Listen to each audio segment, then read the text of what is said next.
Okay.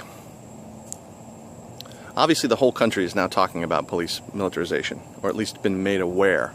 You can't deny the images of cops riding on tanks and snipers riding on tanks in the middle of a city of 21,000 people. But the problem with what's going on with the police is it's not simply that they are acting like the military.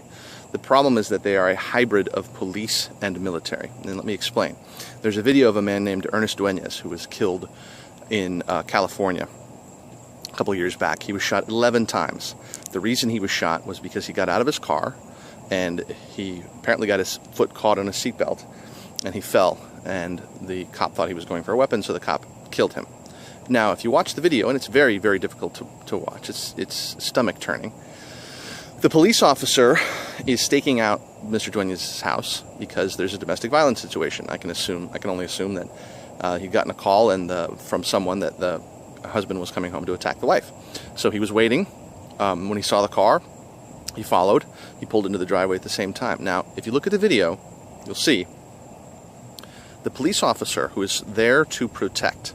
He's putting himself in harm's way to protect the wife, but also he has an obligation to protect an innocent man, Mr. Dueñas. He gets out of the car. In the interest of protection, he moves forward. He goes toward Mr. Dueñas with his gun. Ernest gets out of the car, and in the process of getting out of the car, gets killed.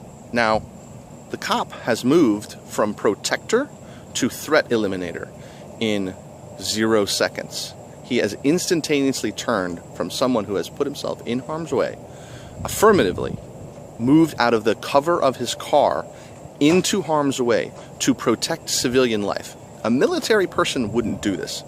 He wouldn't do this by training. A military person would be trained to take cover. A military person would call in an airstrike. A military person would not leave the cover of his car, get out from behind his door, and approach what they are saying was a dangerous man. A man who was a danger to himself, to his wife, and obviously to the police officer, which is the reason for shooting him. The police aspect was of the job is what put the officer in danger in the first place. So he put himself in danger to protect civilians. But when his own life was perceived, in the slightest bit, to be in danger, he eliminated the threat, as a military person would do. This is why this is all so dangerous. They're allowed to use military rules of engagement in a way that police didn't used to be allowed to. They're allowed to think only of themselves. Their job is not to think only of themselves. Their job is to be protectors. Their job is to keep order. Their job is to protect the innocent.